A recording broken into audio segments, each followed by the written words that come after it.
Watch this.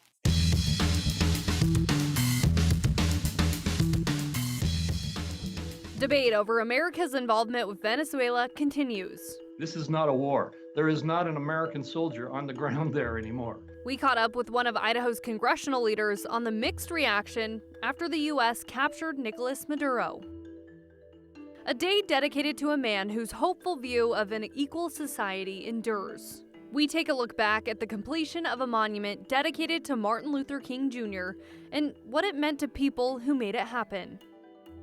The honor of a lifetime for an Idaho college football coach. We take a peek behind the curtain on what it's like to talk with Coach Pete after news of a historic accolade. The United States is engaged in a lot of international action these days. Iran, England, Ukraine, and of course Venezuela. President of Venezuela, still in American custody, is Nicolas Maduro, who's facing major drug charges. Congress continues to debate the action taken by the Trump administration, flying a mission to capture Maduro. Congress is also debating allegations of widespread fraud in the child care sector. Now, Joe Paris spoke with Idaho Senator Mike Crapo for his perspective on the high-profile debates. Debate continues in Congress over the Trump administration's operation in Venezuela to capture President Nicolas Maduro. Critics question if it was a legal use of the U.S. military. Well, the first thing they need to know is that Maduro is an indicted criminal. A grand jury of the United States in 2020 indicted him for drug trafficking and cartel activity. Idaho Senator Mike Crapo voted against a recent resolution blocking the use of the U.S. Armed Forces to engage in hostilities within or against Venezuela unless authorized by Congress, an effort that has stalled out. He supports efforts from the Trump administration on the topic dating back to 2020. Frankly, President Trump was president then, and the Democrats attacked President Trump for not going and getting him then. Now, President Trump has, at the request of the Department of Justice, allowed the Department of War to help support the Department of Justice in effecting an arrest. Senator Crapo believes there is a clear difference between war powers and what transpired with Maduro. This was an action of our legal system rather than our military system, but it was supported by our military system. And we were in there no more than 2 hours. This is not a war. There is not an American soldier on the ground there anymore. They went in, they got the job done, they arrested Maduro and his wife, and they got out. Crapo adds there is historical precedent for this type of action. Now this argument that the president can't take that kind of action is kind of moot. But the other thing I would like Idahoans to realize is that many different presidents have used our military for actions in different countries without declaring war. And that is something that is very well accepted. In fact, a very similar thing happened with Manuel Noriega in Panama some years back, where they were not only on the ground for just 2 hours, they were on the ground for about 2 weeks. But they arrested him. He was indicted for drug charges. He was returned to the United States. He was tried. He was put in jail, and he's in jail today. That's what we hope is going to happen with Maduro. Back on U.S. soil, Republicans are leading what they describe as a war on fraud, sparked by concerns in the child care sector with dollars out of Minneapolis, Minnesota. If you step back and look at it, the federal government is literally throwing trillions of dollars into support payments across multiple different types of programs. And the fraud is rampant. And one of the things that we are seriously considering right now is either a big mega package on fraud resolutions or going into another reconciliation package if we can't get bipartisan support to address this fraud, and dealing with it in the way that we did in a large way during the first reconciliation package. And the senator tells me he believes there's a second act, so to speak, to the one big beautiful bill, that first reconciliation package. He says that he wants to remind Americans that that first package included acts that he says reduced $1.6 trillion of fraud and wasteful spending, adding that there's much more than that for us to find out there. So, Hunter, we know that with both big topics, especially of Venezuela, that'll now play out in an American court. News today, though, that Senator Tim Kaine is still trying designed to monitor the president's war powers, so to speak. His argument is that the United States military should not have been involved with the legal department the way it was. Yeah, there's a lot to watch out for right now on Capitol Hill, to say the least. Oh, yes. Of course, we're still following the latest with Greenland and Iran and the Ukraine. So there is plenty of new things to follow here in 2026. Yeah, if you haven't looked it up, look up the hats. That's a new thing, too. A lot of hats. Yeah. That's true. All right, Joe, thank you.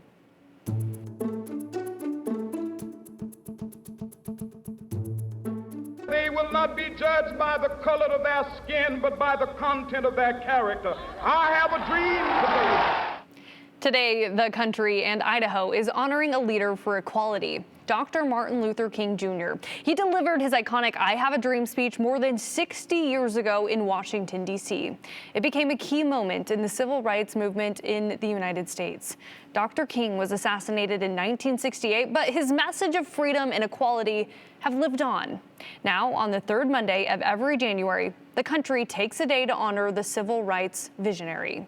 Here in Idaho, we also recognize today as Idaho Human Rights Day, demonstrating how civil rights and human rights are one and the same. And in Boise, a permanent monument stands outside of the Idaho Black History Museum. The 1-ton solid rock is engraved with an image of King and a piece from his immortalized speech. For the Treasure Valley NAACP chapter, it was several years in the making, figuring out the best way to pay tribute. The stone engraver who helped complete the monument was inspired by the summer of protests following the murder of George Floyd in 2020. It was then dedicated in spring 2021. Brian Holmes has the story of how a plaque for a visionary turned into a monument in this redial. Martin Luther King was one of my heroes back in the day. I came up in his generation. Which is why Charles Taylor wanted to bring some semblance of the late civil rights leader back to Boise. And it was so riveting just looking at it and how beautiful it turned out to be. But Charles had no idea his passion project would prove to be so substantial. He said, well, I got carried away when I started putting this together. He is Aaron Hill. Yep, absolutely. The engraver who would take what Charles thought would be a small 75-pound stone marker and turn it into a 1-ton tribute to equality. It's something that was spurred by what Aaron saw happening last summer across the country. I'm too shy to go out and protest, and I don't know how to solve any of the world's problems, but I know how to engrave rocks, and I knew it was something I could do. Like the rest of us, Aaron remembers learning about Martin Luther King Jr. in school, but setting those sentiments in stone. Poverty, racism, and discrimination keep us apart. Hit him with a harder impact. Words are a little hollow when you learn them at a young age, and it was, typing that and laying it out and thinking about it is, you internalize it a little more, and it means a little more than just sitting in a social studies class. Which is the exact message Charles hopes everyone receives from this rock. There's a scripture on that stone that says that we either live together as friends or peace, or we die together as fools.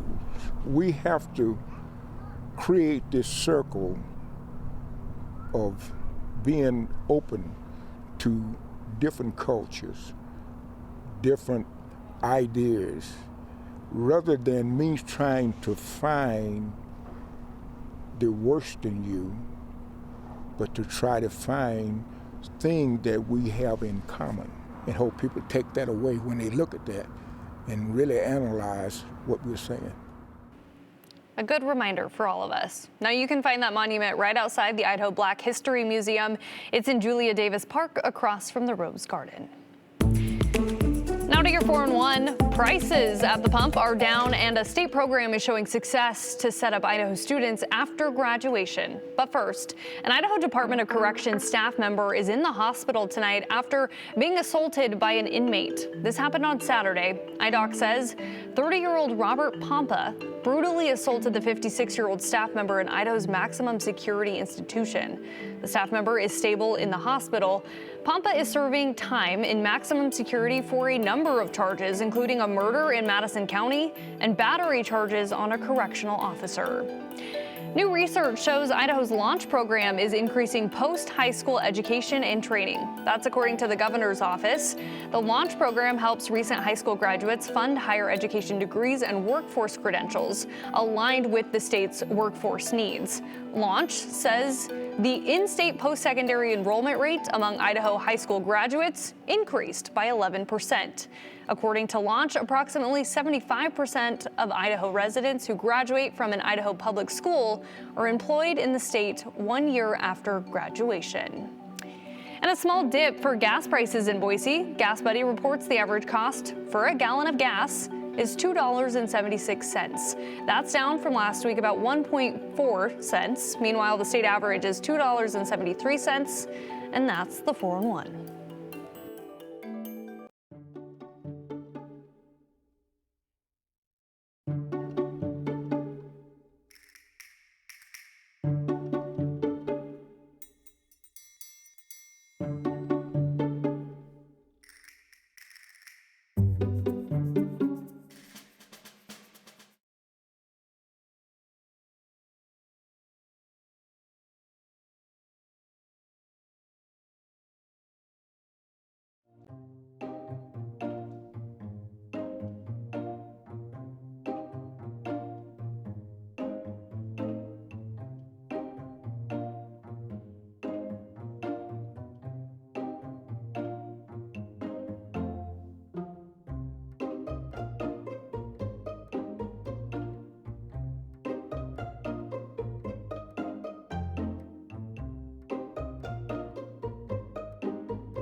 Ever wonder how we find our stories? Sometimes people come to us, or we learn about an issue happening and then we follow up with the people that it's impacting. And sometimes it comes in the form of a well-deserved announcement. In today's Reporter's Notebook, a beloved Boise figure received the honor of a lifetime. And that's where we bring in Jordan Smith, because you just interviewed Coach Pete. I did. How did that go? It was so, it could not be a nicer guy. I grew up watching him coach on the sidelines, and like, we were always told he was just such a nice guy, great with the community, could not have been nicer to me. And I was kind of a fan too, so I was like, this is super cool for me, and he was a good sport. I mean, a full circle moment for you, yeah, which is super fun. Okay, so he's getting the honor of a lifetime. This is Boise State head coach at the time, named as an inductee for the College Football Hall of Fame class 2026. Big deal. That is a big deal. I mean, first off, what was his reaction? Because this is a big deal. It is a huge deal. You wouldn't know it by talking to him. He's just such a humble guy about it all. And so I brought it up, and he's like, you know, awards are cool and all, but I really cared a lot more about the relationships and stuff I made along. Like, he totally played it off per Coach Pete style, right? So he was really grateful, and I think he was really appreciative of the award, but in terms of like legacy and stuff, totally prioritized those relationships he made along the way. Okay, and you have the soundbite from him where he sounds way humble for this honor. Way humble for this honor, yeah. Talking about his legacy, let's see if we can roll that real quick. When your journey's all said and done, like, what are you hoping you got accomplished? And, you know, I think it's like you made an impact in a positive way on people. And, you know, certain places you've been, when you left them, did you leave them better than you found them? And that doesn't always mean record-wise. It kind of means the inner workings and how, certain people like learn things and how to treat each other and how to be great teammates and how to work through hard things. And it's all kind of the corny coaching cliches, but they're real things. I don't know if there's many more important things in this world than just the relationships that we create with one another along our journey. So you can see right there, I mean, like the accolade is it's a really cool honor, but to him it was just so much more than the awards and the winning on the field. It was just like who these players were going to develop into and making those relationships. That's what meant a lot to Coach Pete. I mean, but he just made such a change in the community, right? Just everybody BSU. I remember this, like it was such a big time. But this is also a new honor. A BSU head coach has never seen this. A coach in general has never seen this, right? Yes, yeah. He joins one other person, Randy Troutman, who was a Boise State player, to be in the Hall of Fame. First coach, though, for Chris Petersen. So it's a huge honor.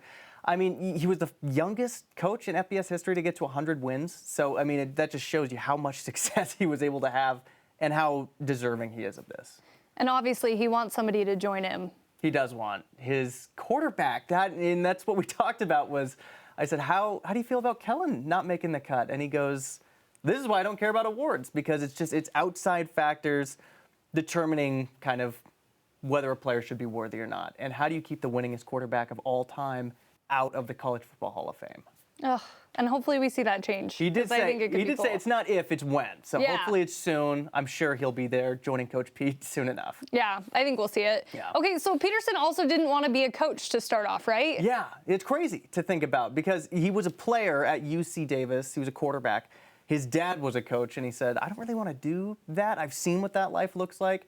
He got an offer, and he thought, okay, this might be cool. This might be a good resume booster. So he signs on and just fell in love with it immediately. He didn't have a whole lot of success right away, but he just loved the process. He loved putting his leadership skills to work and hanging out with these kids and watching them grow and develop. And thank goodness he stuck around with it, 'cause who knows where Boise State would be without Chris Petersen. Yeah, seriously. Okay, my last thing, you asked him favorite pizza spots. That's right. So I gotta know, where is it? He said he was in his office like 95% of the time, but when he got a little bit of free time, he would go out across the street to go to Pie Hole, which makes sense, great cheap pizza, or he would hit the lunch buffet at Idaho Pizza Company, just down on Broadway. So two of his favorite spots, he said he spent so much money and got so many calories from those two places. I mean, that's a way to go. Great places to do it, too. Yeah, I mean, I like it. I'm a fan. I'm a fan. All right, Jordan, thank you. You bet.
Well, it has been a very quiet but cold Martin Luther King Jr. Day holiday across southwest Idaho.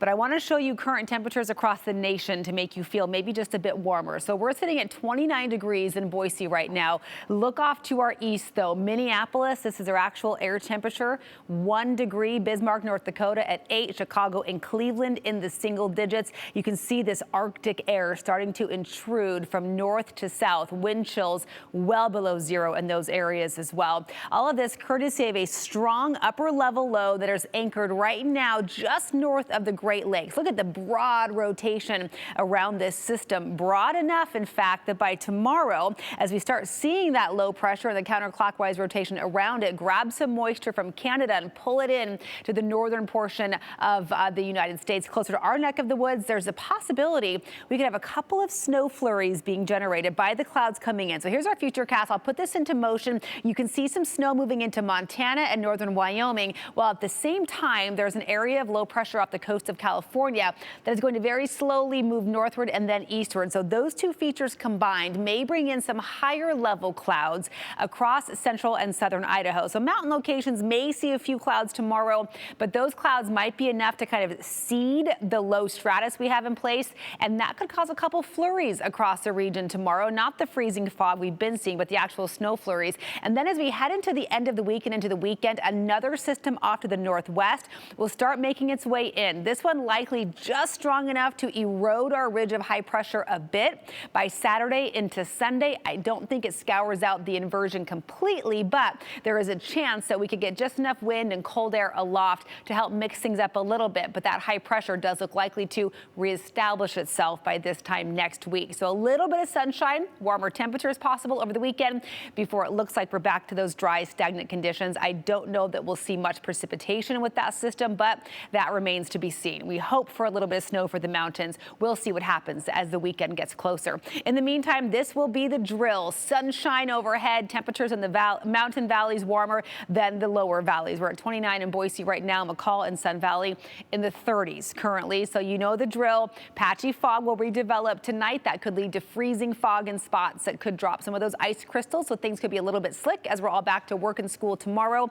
High temperatures will struggle again to get out of a freezing mark or above the freezing mark. I don't think it will happen for most of the Treasure Valley. So we'll wake up to 20s across the I-84 corridor, teens, single digits, and even sub-zero up in our mountain locations. And again, the biggest temperature swings will be in the mountains, upper 20s to low to mid 30s across our mountain valleys. Look at the highs again across the Treasure and Magic Valleys, only moving maybe 5 to 8 degrees over the morning temperatures. Overcast skies, light winds, overall stagnant conditions with that patchy fog coming and going. And again, few flurries possible tomorrow. On Wednesday, we keep more of the same. The inversion lingers at least through the end of the work week. You see there, though, temperatures hit the 40s by Friday, maybe back up to 46 a week from today. All right, time now for a quick check of those traffic conditions. As you would imagine, on a holiday, things are very quiet out there. We're seeing a little bit of a slowdown, kind of medium speeds, if you will, on westbound Chinden Boulevard /2026, but that's about it. The I-84 corridor westbound and eastbound looking smooth and clear so far on this Monday.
All right, Martin Luther King Jr. Day. It may be a federal holiday, but the Idaho legislature was pretty active today. There were a few proposals now being printed discussing things like America 250, electric bikes, and challenges with Idaho code, and even tomorrow discussions about the budget. We're going to be breaking all of that down soon. But again, things are still new. Things are still ongoing in this session. So for now, thanks for watching. Tomorrow's a regular news at 5 because of the NBA, but we will be back Wednesday with the 208. See you later.